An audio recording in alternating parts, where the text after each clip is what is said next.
Good morning to our newest edition of Coffee with Dew. And again, Justin, we are doing it for the people. Hey, so most importantly, can you hear me? Yeah, I hear you. Okay. So you may see this microphone here. I've had this for a while. I don't know if this microphone is picking up my audio or if it's still the computer audio. And the reason I care is because when I listened to yesterday's episode of Coffee with Dew, I didn't like the sound quality of my voice. So I decided to not be lazy and set this up. I just don't know if it's actually working. It sounds really good. As a matter of fact, I should probably move my microphone a little closer. So are you saying I sound better than I normally You sound do? a lot better, yeah. Well, then it's got to be working. But what's confusing to me is when I go to the settings, it shows the audio as being internal microphone built in. It's not even letting me choose the external microphone. But if I sound better than normal, then Sounds good. Yeah.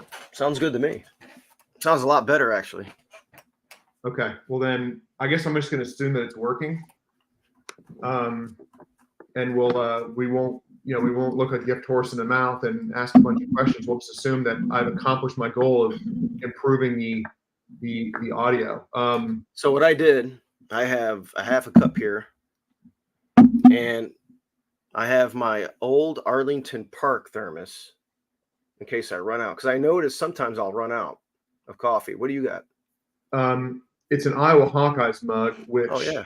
I'm not an Iowa Hawkeyes fan, but my wife and I, like, I don't know, probably 2 years ago, we went to this town in Central Florida called Mount Dora, where there's, a bunch of shops and shit like that. And long story short, we went into this place that sold a lot of college merchandise. And for some reason, I decided to buy a lot of Iowa crap.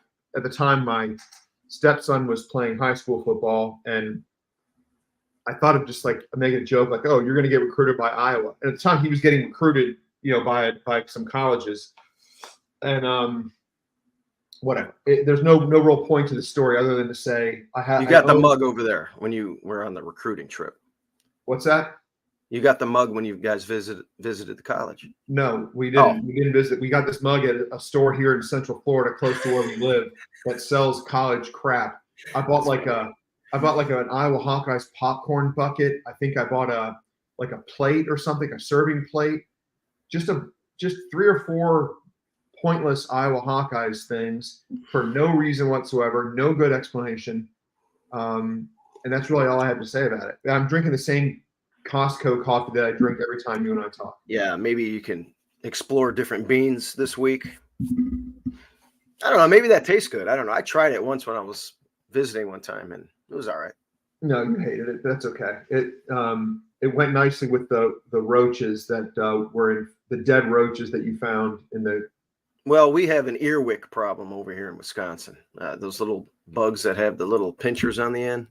They like wet, moist areas under towels or whatever. Especially they're in basements. Now, you guys don't really have basements, I don't think. No, some places do. Some do. So, yeah, instead of a cockroach problem, we have these earwicks. I'm trying to get rid of them. Yeah. So let's recap yesterday. So there's one thing, we gave out a winner at Ellis. That worked out great. There was another horse we gave out at Ellis that I think was just too far back, and I think that horse was best. And it ran third by about half a length after a furious late rally, but just had too much work to do. So that one lost. The one I'd like to watch here with our friends joining us, is if you can go to yesterday's Belmont and Aqueduct card. Absolutely. If you remember, we gave out a pick in race number. What race? I want to say it was 8. Yeah, but yesterday was Sunday. It was 8. It was race 8. All right. In time. Yes. So can you pull up the replay? Yes, I can. Because I want people to see. I have to put the trip note in too, and I want to watch the replay again. We talk about the trip of death a lot, and this is we said on the show yesterday morning, I like this horse a lot. If we didn't get the trip of death. Okay, before we start, what hole are we in again? We're in the 7 horse. We're the 7. That's right. Yeah. And we said that we liked our horse's chances. By the way, my phone might ring here in a minute, and I'll have to answer it. But you're going to see the 7 here break pretty well. We knew the 6 was going to go to the front. The hope was that the 6 would get a clear lead, and the 7 would follow along the rail just behind and avoid the trip of death. Unfortunately, what you're seeing here is a textbook trip of death, which is no need for me to even define it. This is the trip of death. And the longer a horse stays in this position in a turf route, the worse its chances are. It's technically defined as being. Oh my God, this is horrible. You're swearing at. Yeah, you know what? I caught the very end of the race because there was a lot of commotion. We were saddling Dick Best in his race, and I saw the result. Of course, Davey bet show, so he was happy. Yeah, we can talk about Davey later, but man, when I'm looking at this now, this is, and I'm glad. I'm kind of glad it happened because now we can give this tutorial, show this video of what the trip of death is. This is one of the worst trip of deaths you'll ever see. It's textbook. This is a textbook trip of death. And trip of death is being within a length of the leader in a turf route, 1 path to the outside. You could even say being 2 paths to the outside. Like the horse that was in 3rd right now, say like outside the 7 would get it worse. But I don't really, this is where 30 years of playing the horses, seeing horses get this exact trip and watching them almost never win is what gave rise to the phrase trip of death. So we put away the leader, and then the 8 was best. I'm not saying we would have beaten the 8. What I am saying is, you win. Look. If the 6 isn't in the race, we crush this field. I think we win this race. The 8 was the deserving favorite because it had trip issues last time. But I've cashed some nice tickets in my life betting horses after they get the trip of death. So what I need to do, this is what I do. So, and this is what you do too. And I've already made the trip now. We go to the where the hell is it? Here we are, notes. And there's different ways you can write this stuff in here, but what I like to do, I just write TOD. Right. I put these little stars and I go TOD stars. And then I added the horse to my on DRF, it's called Horse Watch. So I'll get an alert the next time this horse is entered. And you know what? I never do the Horse Watch. Now, for everybody, including myself, because I have Equibase and I use that, but where is Horse Watch on DRF? It's impossible to find. Yeah, see, that's the problem for people, and that's why I've never found it. Here's the thing. I don't want to show you where it is right now because I noticed I don't want you to log into I don't want people to see your personal information. Okay, so, we'll do that later. We'll do that later. I'll figure it out. Where it is, but if you go into member services on DRF, okay, you actually just don't click on it, but go over to where it says MS on the upper right, that little down arrow. Yeah, I see it. Member center. Member center. You click on there, you dig around, you'll find Horse Watch. All right, but I'll get it all going. Equibase has Stable Mail, which a lot of people use. That's what I use. Yeah. Yeah, and it's the same thing. So, but I'd rather do it from DRF. What's that? I'd rather do it from here. So I put the note in. I put the horse in. Right. Boom, boom. Instead of logging into Equibase and all that crap. All right. Well, that's good. I'm glad I got to see that replay because, like I said, we were saddling Dick Best. Dick Best won, and we had a huge win. I'm sure you saw the win photo. We had the entire family out there. I was watching the live feed. Yeah, so it was really good, and great price too. Well, he ended up going off as a second choice somehow at 7-5. It was a real head scratcher. I thought he was going to go off at 1-2. I did a straight 1-2 exacta for $100, $200. I hit the double from the one. I did a 1-1 double. I didn't even bet a win bet. He was 3-5 in the gate, and he crosses the wire second choice at 7-5. It was kind of a mystery, but he ran huge. We're hoping that the next starter goes. It is a series. And we're hoping that he didn't scare everybody away for the next race. Sorry, I just added. I just tweeted out the link here so that people can join us. Cool. Yeah. Well, congrats to you and the family. That's awesome. Yeah. I don't want to spend too much time talking about my good buddy, your cousin Davey, but I was surprised with what you told me yesterday about his betting habits. He did not jump aboard our No. 7-1 winner at Ellis, but he did play a 1-5 Ravelli favorite at Hawthorne. Apparently. Yes, he did. He played that. I sent that to you. My dad is very happy about your play, Justin. He's watching as well right now, and he was very happy about that winner that you gave him. Good. And what he does is he bets across the board, so he benefited from the other two horses as well that ran third. That's fantastic. Yeah, I didn't play the try. I just played the win bet. I noticed you hit the try. Congrats.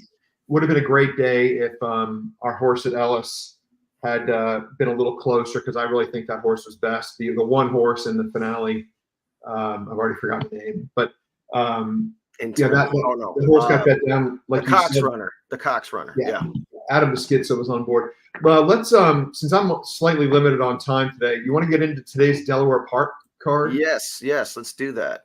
Delaware Park. Let me pull those PPs back up, because for some reason when you hit, here we go, Delaware Park, and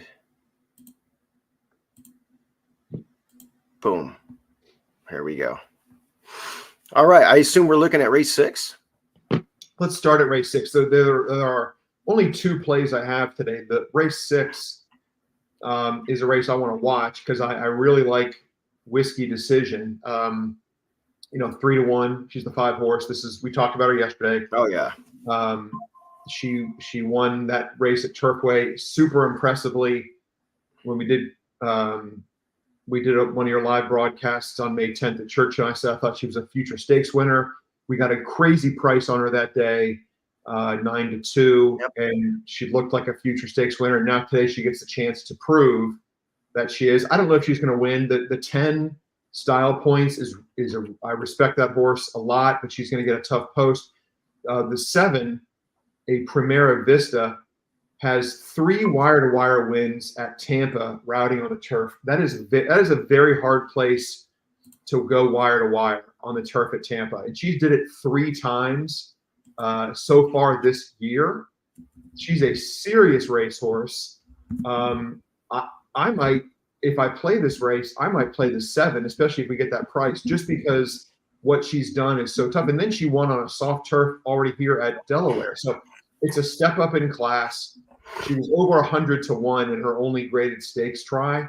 But she's going to be an interesting one who should be on the lead. And then Whiskey Decision, who we've talked about a lot, I have a lot of respect for. And I'm excited to see her run and see if she can be a stakes winner. So race 6 is one that I'm probably not going to bet unless I decide that the price on a Primera Vista is just too insane to pass up. Wait a minute, you're a little bit, so for the purposes of this, it's a late pick 5. You would just throw those 3 in. You would throw the 5. You would throw the 7 and the 10 in. Yeah. Yes, that's what I would do if I was going to play. I'll be honest. I didn't even look at those dirt races. So if you did, and by the way, one of our viewers messaged me on Twitter yesterday and played the late pick 5 at Ellis, singled our 2 picks, hit the other 3 legs that he handicapped. He was alive to 1 horse, our 1 in the finale for like 14,000, and missed, but was still happy. I think he cashed a nice ticket on the winner. So we know that folks who view Coffee with Dew are using our picks kind of to formulate their own wagers. That's a great way to do it. So if you're handicapping these other dirt races, both of which are stakes races, knock yourselves out. But my first play of the day is in race 8, which is the $150,000 Kent. And I don't know the full name of the race. I thought it was the Kent Stakes, but it looks like it's the Kent L something or other. As we said on Formulator, we can't see the full name of the race. Unless I mile and 3/8. Yeah, it's the it's just called the Kent. It is just called the Kent. On Formula, it looks like it's called the Kent L something or other, but whatever, who cares?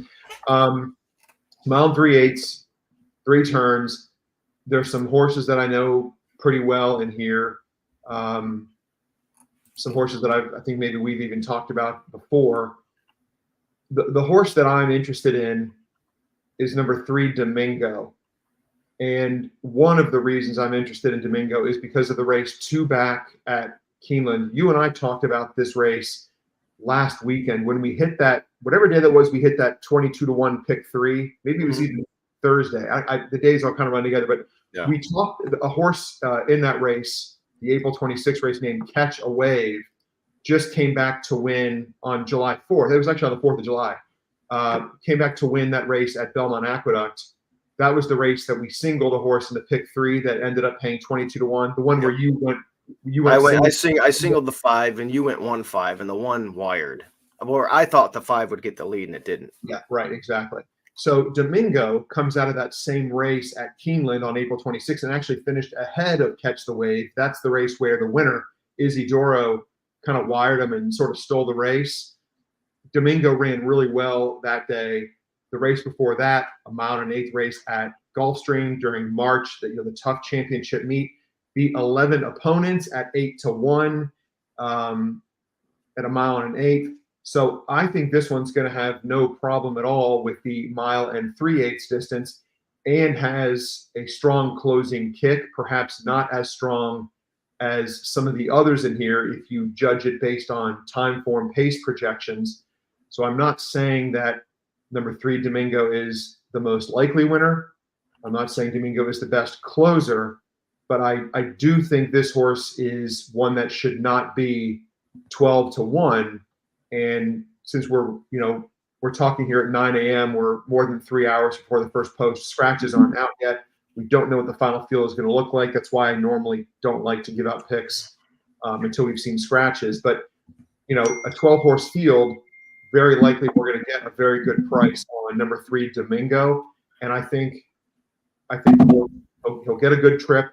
He should be down on the inside, or at least no worse than the 2-pack, because the 1 really doesn't have much over pace. So that's the play for me, number 3 Domingo, in a field where there are some good ones. I was singled to Cox in pick 5 and last yesterday too. Brutal. Yeah, Jordan. Sorry, Jordan. I might have swayed some people on that because I talked myself into just going cheap there.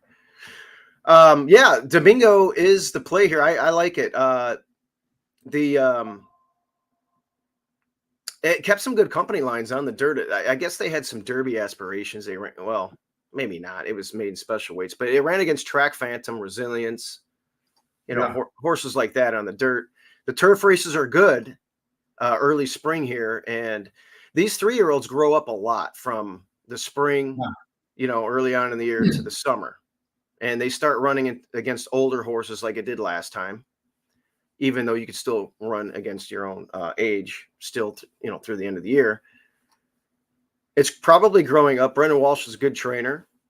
Mm-hmm. And the trip, I guess we're going to be hopefully saving some ground, maybe mid-pack. Who's going to set the pace in here? Yeah, I think you're right. Saving ground for me is the key, especially in these 3-turn races. I mean, you don't want to be wide around 3 turns. I mean, that's just brutal. So the outside horses are going. There's some outside speed here. Oh yeah, and they've got to, because you've got that kind of shortish run to the first of 3 turns. So that I think the 9 and the 10 are going to kind of be winging it. They really have to. Yeah. And let's let them clear. And then to our inside, I know that horse St. James the Great, that one ran a good race at Laurel in October, losing to a horse named Neat, and then came back and won as the favorite at Laurel, and didn't run badly. St. James the Great is a serious horse in my opinion. Doesn't have a stakes win yet or even a placing, but that horse is good. In fact, if Domingo wasn't in the field, I might look closely at St. James the Great. I did look closely, but that horse ended up being my play. But anyway, I think Domingo should be either on the rail or in the 2-path, and might even get time, down the stretch the first time to find a rail saving trip. And hopefully just not lose contact with the early leaders and then kick that rally late under Trevor McCarthy. Yeah. And I wonder if we're going to see some jockey changes in here. What I don't know is if these were the listed jockeys when this card was initially scheduled for Saturday. Is Jose Ortiz going to be here today? I don't know. Maybe the answer is yes. Maybe he was there yesterday. I didn't pay attention. But, it looks like we're getting Trevor McCarthy. We'll see if that remains the case. But he should have time to save ground and find a good spot. So that's the play for me. Brendan points out that the 6 had a trip of death, 2 back at Keeneland. Yeah. It looks like and 1 with the trip of death. Yeah. Nomos is yeah, and it won with the trip of death. And that's rare. That's very rare to see that. Yep.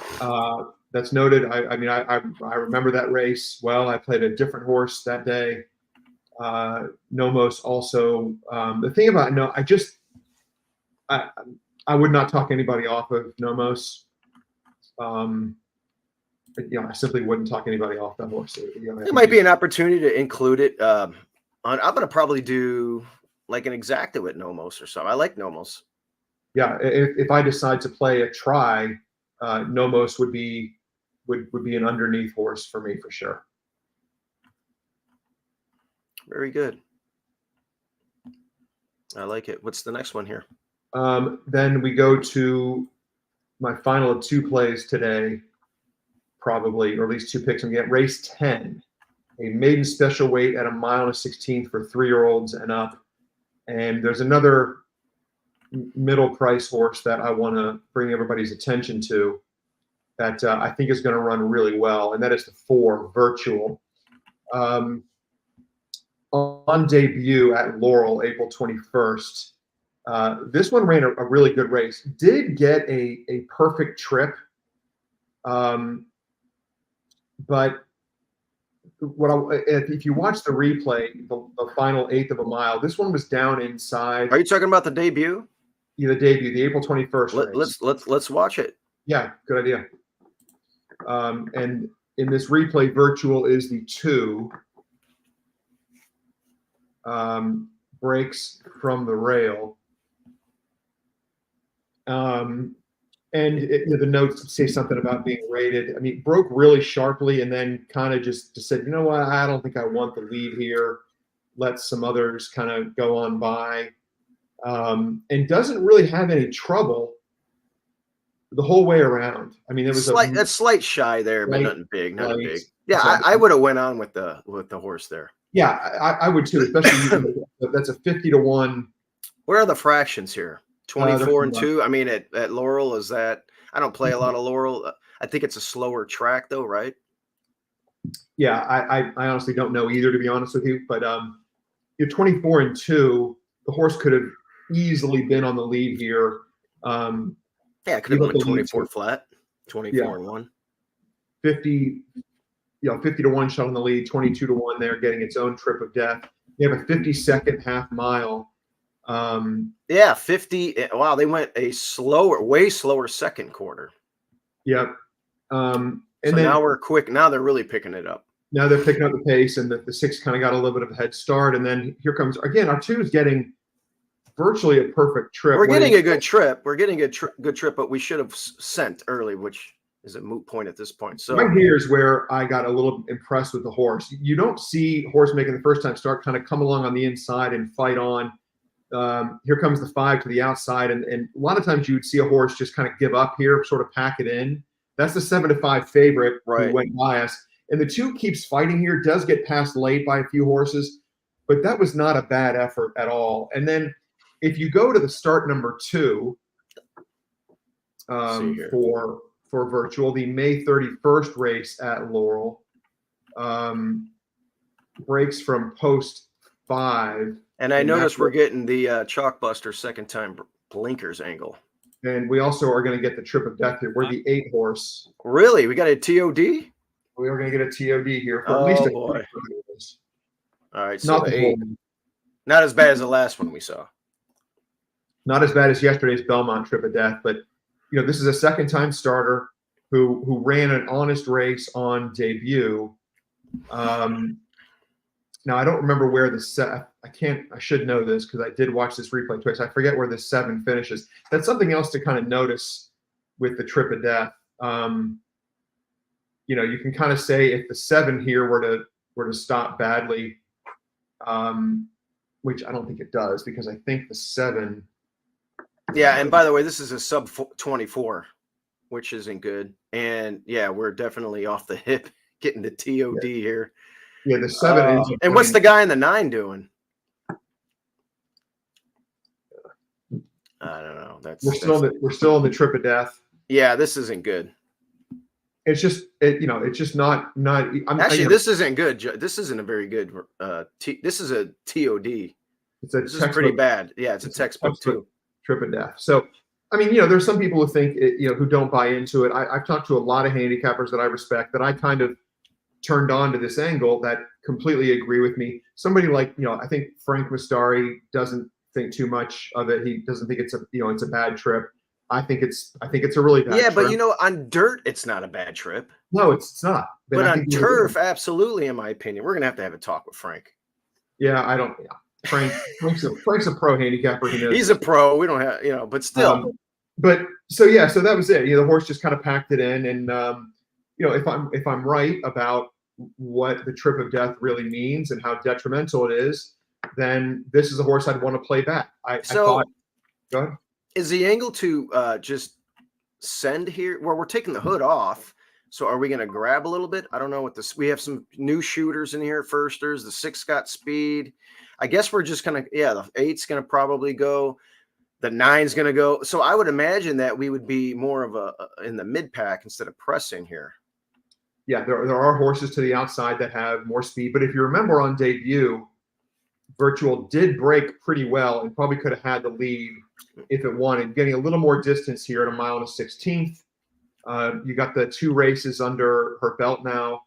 I just think she's going to be a little bit sneaky. I think she's going to get overlooked a little bit. I think 6-1 is probably a reasonable price based on the field as it is right now. You've got Jose Ortiz and the Clement horse to the outside that ran a big race on debut here at Delaware. You've got the 8 who finished ahead of Virtual on May 31st, and then came back and pressured the pace and wasn't able to hold on. Look, there are some good ones in here. I just think when you look at Virtual's first 2 starts kind of as a package, you have a horse that's run much better than it may look on paper, and not going to be favored here. Should get a clean trip, and let's see what happens. So I mentioned the Chalkbuster second time blinkers, and then obviously I saw that they took the blinkers off. So make a note of that. Let me put the graphic up for everybody to see. Number 4 Virtual in race 10. And are you going to play the pick 5? Are we going to look at? Are you looking at those dirt races? Are you going to? I'm probably going to. We'll let our listeners kind of put their own thing together on that. I don't know. I you know me, man. Dirt racing is not. It's not my strength. I don't think. It's not to say I can't. What I might do is I might play the late pick 3 because I've got 2 plays in there, and I'll do like a try to find 2 to 3 horses. Because there's only we have an abbreviated field in the 9th because Mystic Lake, as we discussed, raced on Thursday, so she'll be. Yeah, there's going to be a single in there. Yeah, I might try to find try to go 1 or 2 deep in here, and go single with Domingo, and then single with Virtual in the finale, and see if I can cash a big ticket with a pick 3. Yeah, I like to single here. Maybe in the pick 5 you could spread a little bit on some of these, that first leg, maybe take a stand there. I know you're keen on a couple other bigger prices. Yeah, I just think in that Whiskey Decision. Yeah, I want a single Whiskey Decision so bad. Yeah, I wouldn't talk you off of that. I am excited about her and what kind of ability she might have. I just think that 7 is really tough, and I know that Style Points the 10 is a serious filly in her own right. So you know, I'm sort of watching Whiskey Decision as a fan, if I'm being honest. And I'm let's see, Mike Smith told me face to face that just about all graded turf winners don't wear a hood. Yeah, I was in the paddock when he said that too. That's my dad. Meaning what? If he thinks Mike Smith, it's his opinion that turf horses should not have blinkers for some reason. Probably because blinkers, you want to relax on turf. That would make sense. Yeah, that would make sense. So taking the hood off is probably a good thing. Yeah. Okay, good. For our last race, virtual. Although the 3 Domingos in blinkers in race 8. I mean, that's what Mike Smith said. Yeah. I mean, Mike Smith's got experience. I've got my opinions of the way he rides these days. Well, he's Hollywood, doesn't want to get hurt, takes the overland route. Yeah. Or just guns to the lead now. So anyway, that's it for me today, man. Well, I like it. We have pick 5, pick 3 opportunities. You guys have our plays virtual in the last Domingo in race 8. And we do like Whiskey Decision, but we also like 2 others, the 10, and I believe you said the 8 in that race. The 7 in that race. To be on the front. I'm just saying, people can make their own decisions. No pun intended with Whiskey Decision in there, but a Primera Vista winning wire to wire, routing on the turf at Tampa is very hard, and those were not super slow fractions that day. I mean, they weren't exactly eye popping, but it's just hard to do. And those were not bums she was facing. Those were high level allowance horses at Tampa, and there's some good barns that run turf horses there. That 7 is a serious filly, and whether she's good enough to beat this group, I don't know, but she's a serious racehorse, and she is going to be really tough to run down, in my opinion, especially at the 1.125. I mean, because she might get away with some slower fractions than she's had to get away with in the past. Mm-hmm. And who else is going to – the thing that would be bad for her is if someone gets the trip of death against her. And I don't see a ton of early speed in here. So – I think she's very likely to be by herself, and she's going to be hard to run. Got to include, especially at that price.